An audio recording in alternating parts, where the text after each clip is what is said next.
Right, so doing the power steering again. I think it was 3 years ago since I put a second hand one in, and now I'm going to do another one, but this time I'm going brand new. Should have gone brand new the first time. That's what I got right there. Right, I'm going to say the most important thing you need to do is you need to tie off the steering wheel, because I made this mistake before, and there's a video on doing the clock spring that I did, because I didn't do this when I had the steering rack off last time. The steering wheel spun on me and broke the clock spring. So most important step before you do anything else is tie it off so the steering wheel can't turn on you. Now the problem's going to be wheel alignment, but anyway, we'll go through the whole job together. Right, so next step is you need to unbolt the steering arm here. So it's 10mm. Let's take this out, and the one down the bottom as well. Try and show you down there. So take that one there out, and also the power connection to the sensor that needs to come off. There's supposed to be a clip that you press to get that off, but I'm missing mine. No biggie. So once I've got these out, then I can pull that arm off and keep that clear from there. Right, so you can see with this arm off, I had to use, this time around I had to use a screwdriver to get underneath this to get it to start moving, but you can see on the other end why you need to take that bolt there out so it can move up and down. That it makes it easier to get this arm off. I'm not going to undo the hoses until I'm ready to bleed it, because I just want to make sure everything else is loose first. So I'm going to undo the ball joints. This time around I'm leaving the wheels on car ramps, and the job should be a lot easier. So now I'm going to undo the ball joints, get them loose. I'll loosen these nuts here off, and then I'll take the lines off so the transmission fluid can bleed out into a bucket. Take this off and we should be home sweet. Now getting past this sway bar here was a problem last time with these lines in the way. I'm going to see how we go with leaving them on and getting it off this time around, because the wheels are up this time. You know, sway bar's in a different position this time. Because I was on stands before, the wheels were down, the sway bar was forward. So now that the wheels are on stand, now that I'm on car ramps, the sway bar's a little bit further back. I should be able to get this off without them being a problem. When I'm doing the ball joints, make sure you put a bit of WD-40 or inox or something on your threads, because you don't want that thread to get stuck. You don't want that nut to get stuck on the thread, and then the whole thing starts turning. It can lead into a lot of complications. Make the thread nice and slippery first, so that nut will come off easy. Okay, so just going to leave the nut on the end there, so when the ball joint drops, that it's not going to just fall right through. Now I should just be able to hit it right here.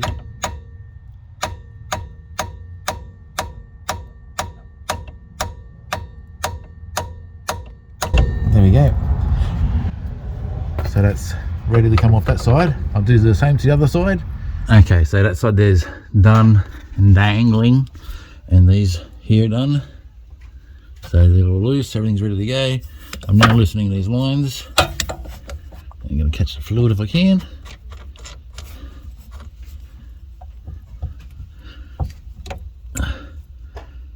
Okay.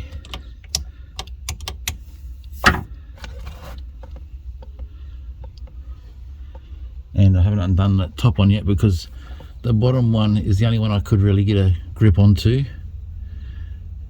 Now I'm going to undo the top one as well, and get that out, and then I'll take the cap off the power steering pump as well, so that way it allows air to flow through and drip out quicker.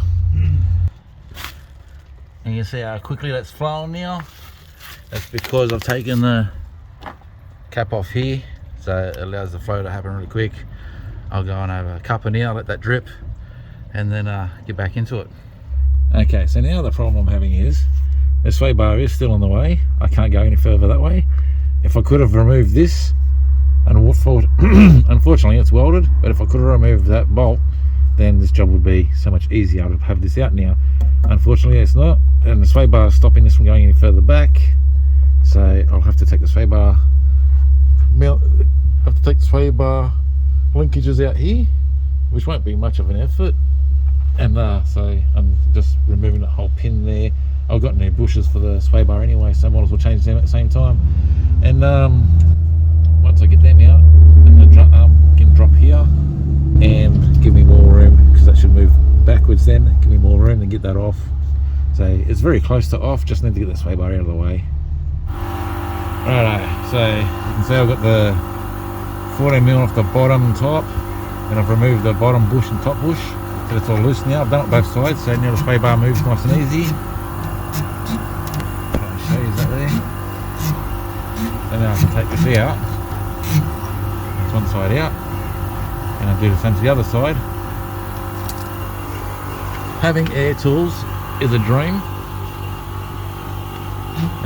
This job would be a lot harder to do if I didn't have air tools. But now that that's out of the way, let's come further back. Now I should have the room I need to get this off, and I'm going to do it with both hands.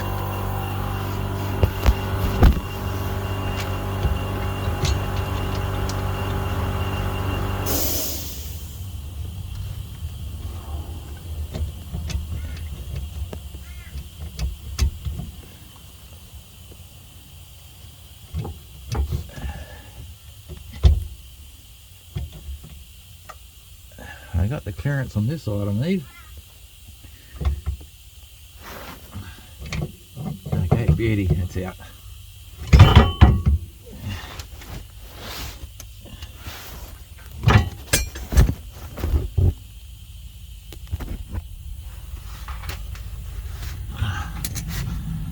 Okay, so that's out there.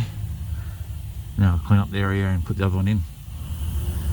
I'm going to have to swap that sensor over now. Might as well do it while it's out.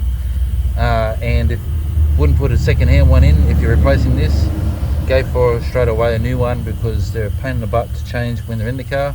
They can be done in the car. I've got a video on it, and this is a new sensor. But and remember, they're 916. They're not 14mm, they're 916. Okay, so same 916 I made to do this job when not out of the car. Just take that off, swap it over to the other rack. I hope these seals are okay, because well, this one should be, but the other ones on the lines, because I didn't buy any new seals to replace them.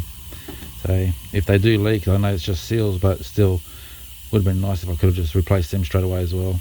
Right, so I've already gone ahead and unlocked the nut here. So what I'm going to do is I'm going to count how many times I untwist that.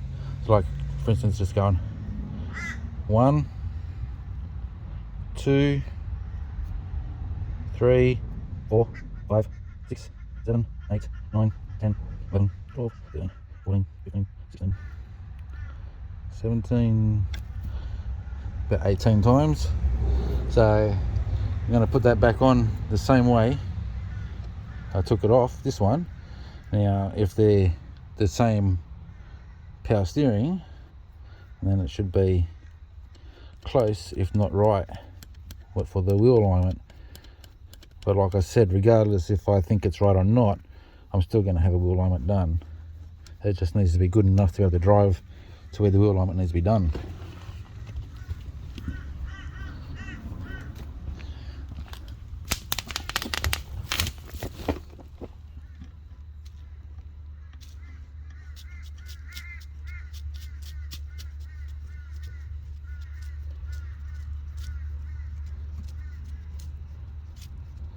So I'll try and do this with one hand if I can.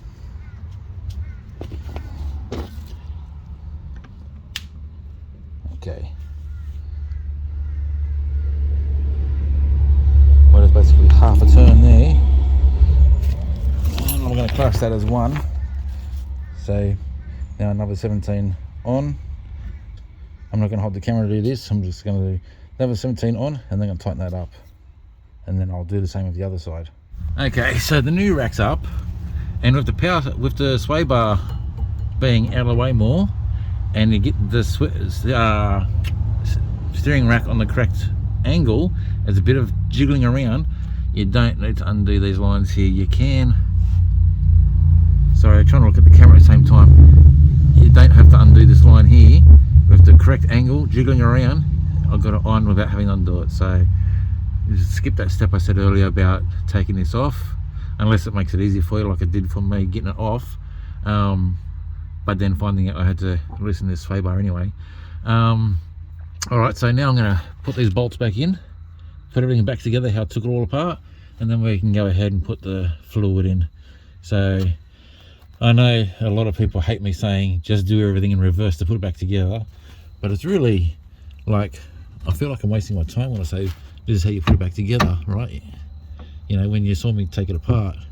But anyway, that's what I'm going to do, just put the bolts back in the ball joints, tighten these, tighten up, put the lines back in up there that you saw me undo, and you know, just like I said before, just reverse everything I did to take it all out. That's what I'm going to do right now, tighten it all back up, and then I can put fluid in.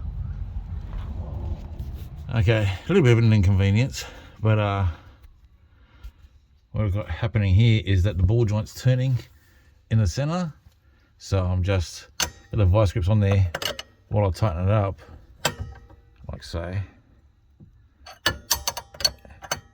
Once I get to a certain point, I won't need the vice grips anymore.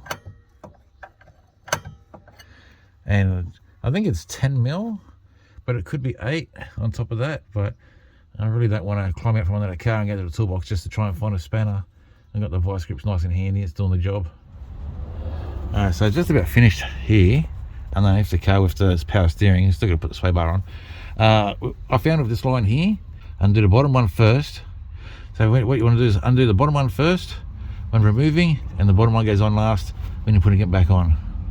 And it's easier to access. So if the bottom one's there, then it's hard to get onto this because that's such a skinny lip to get onto, and you keep on slipping off if the bottom one is in the way. But if you don't have them both in place and you tighten this one up, then you're not leaving yourself any room here to get this one in place. So you need to first both get them in, you know, into there. Tighten this top one first and then the bottom one, and it's reverse when removing. Alright, so the steering rack's in. Now I need to put the sway bar links back in, and you can see how it was before with the old rubbers. I'm putting the nylon bushers in, and so doing the sway bar, it doesn't matter if I was doing it this way or another way. Both sides have to come off at the same time and go back on at the same time, so you can maneuver it to get this part on. Getting it off is harder because I had to use the vice grips to hold the center while I undid the nuts. But putting it back on, once the nut is tight on one side, it's only going to turn the bar until the other side comes down, so it's going to be a cinch. And like I said, using an air tool makes a world of difference. If you don't have an air tool, it's going to take you a while, but you'll get there. Okay, so they're ready to be tightened up now. I'm just going to put this arm on here, and you can see it only goes on one particular way. I don't know if you can see it in there, but see, you got teeth on one side and it's smooth on the other. It's designed to only fit on there because the bolt has to go through. And let's just get up there. See, the bolt goes through that section there, so that's why it can only go on one way. Get a proper angle on that. So I'll get this arm on, and then I can tighten all that up, and while I'm underneath here, do that, and then I can go to the top.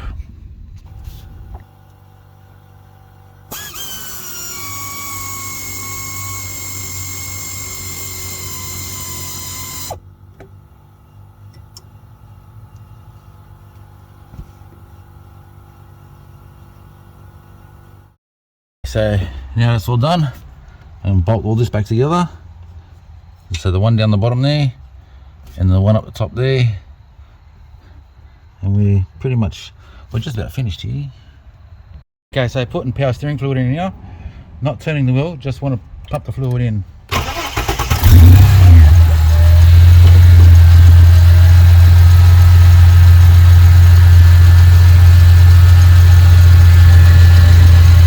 Almost a litre in there.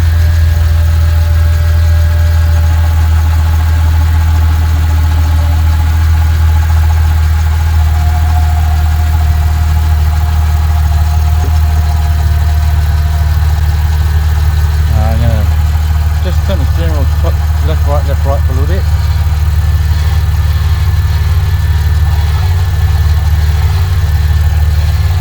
Okay, can you turn all the way left?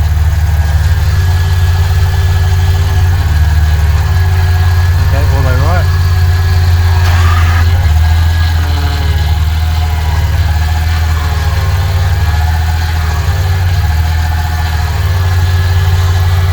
Alright, that's enough. I haven't gone down none. I'm just going to put this cap on so it can build up its pressure. Now the idea is you're supposed to turn the steering wheel left and right 40 times. So I'll do that now, and after 20 times I'll check the fluid level and then keep going. Okay, well there's only 750ml went in, not knowing how much was in the power steering itself still, but there shouldn't have been anything really because I let the lines dangle I let the lines dangle and the lid was off, so it should have all dripped out. But anyway, that's at its perfect level mark. I'll just show you this again. That's at its perfect level mark there. So what I'll do is I'll just leave it as it is, drive it. I've done the steering wheel. I've done the steering wheel rotations, turning left and right. I haven't needed to add any more. So at this point here, what I can do is just drive it, and at the next stop I'll check to see if it needs any more, and I'll just carry the extra in the boot anyway. And if I don't need any more than that, I'll return the other later. But it's, yeah, good to know. About 750ml, so half a litre into this. I'm sure more supposed to be in the steering rack, but then again, I didn't empty the steering rack either. It did have fluid in it dripping out when I first put it in, and I tried to prevent anything dripping out, so there's that too. So I guess not a real clear measurement. I was hoping to do exactly how much went in, but yeah, I should have emptied the rack as well. Oh, and one more last thing I forgot to mention. I did back onto a couple of bits of wood for easy turning. It's a lot easier to turn on a lump of wood like that than it is to dig holes in grass or to turn steering wheels on concrete. Alright, well, after doing the power steering yesterday, I saw that I had a leak. Come and have a look today, and it looks like the new sensor I've replaced is leaking along the bottom there. You can see it's not leaking above the thread, so that's not a problem there. It's leaking from the sensor itself on the bottom of it, not through the top like the normal fault. So there's a good, perfect example of why you should buy genuine and not just a cheap second-hand part. Well, not second-hand part. Perfect example of why you should buy a genuine part and just not a cheap part. That'll do the job. So now I've got to get another sensor and replace it. Okay, so again, using my tool that I bent once before, easy enough to reach in there and turn that. I've already done that, so it's already loose. And I just need to come to the top, unscrew that, put the other one in. Now, I had a thought after changing the steering rack, if I wanted to get to that and I didn't have the right tool for it, just not the right angle, you could undo these bolts here and just use a screwdriver just to pull them back. I don't have any. And just use a screwdriver just to... Any spray I can use to clean like the inside? Any what? Like the inside? Spray? Yeah. Like you know how you have the mat finish? But like one to actually clean. And you could just use a screwdriver just to pull it back a bit, just to give yourself a bit more room in there if you really wanted to. Anyway, I'll put the switch, I get to the top, take that one out, put the other one in. It is a bit of a pain in the butt where it is, because you've got to remember that you've got to go on an angle to screw the new one in. So that's finding the thread pattern, putting the new one in can be a bit of a trick, but yeah, just taking that out, unwind it real simple like, and put the new one in.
it is.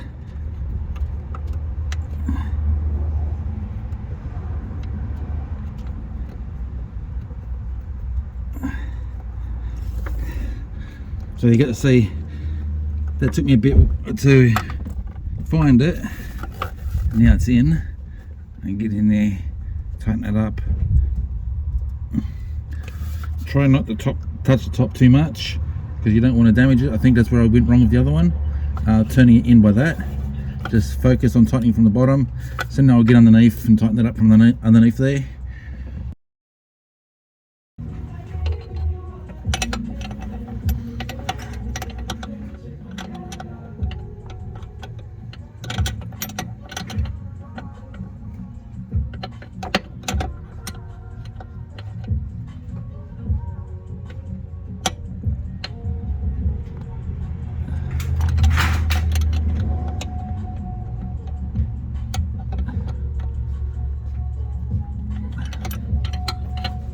Okay, so that's the old switch there that I just took out. It was actually a new switch.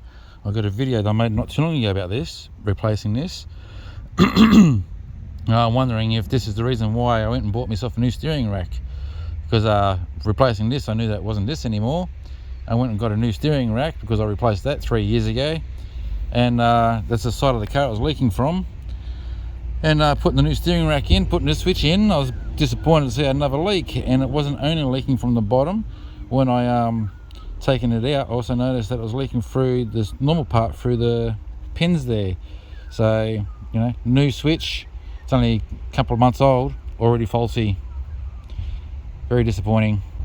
Anyway, car's now finished. I've degreased it. I'm just waiting for that to dry before I do a run and test to make sure there's no more leaks.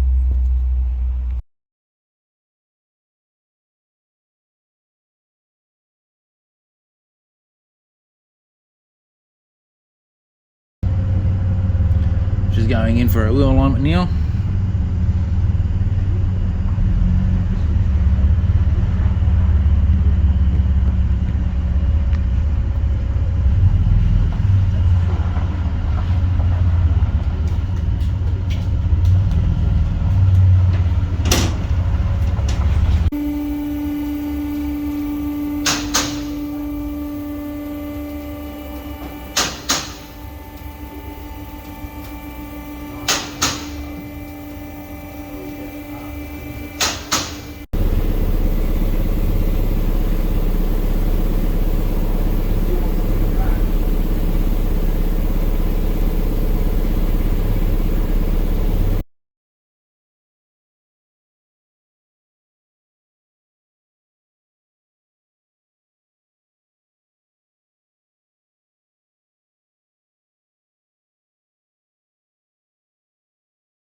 Alrighty, wheel alignment's done.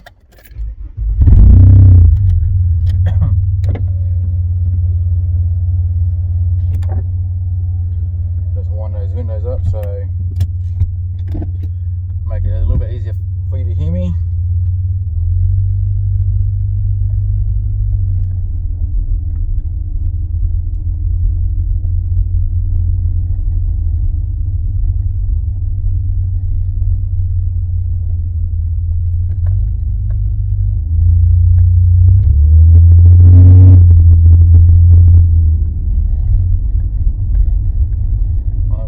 Straight now.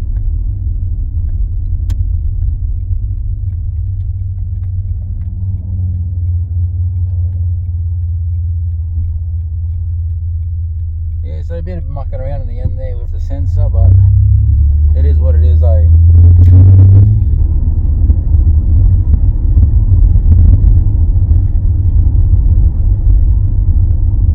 Road's a little bit curved.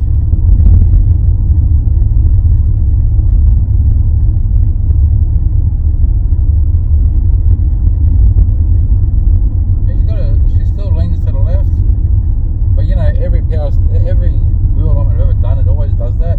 You go for a run and it goes off to the left after a while. So I'm not going to be too fussed about that, because I have been through that process with multiple cars. You go in, no, it still goes to the left, to go check it, try it now, still goes to the left, and just, screw it. It is what it is. As long as it's mostly straight, I'm happy. And yeah, that's, can't complain about that. It's all good. Oh, well, that makes a pretty long video, but that's from the beginning to the end. So I hope you enjoyed that. I don't generally do that. I just generally show you how I take it apart. I don't normally go through the process of from the beginning to the end. It takes a long time to do video editing when doing that. You know, it's a long time doing the video editing or pulling it apart and then having to do the video editing again, or recording and then editing to make of how to put it back together. It takes a long time, you know. Anyhow, that's all good. I'm happy. No leaks. Power steering's working. The steering's straight again. So happy days. Thanks again for watching, guys, and I'll catch you on the next one. Cheers.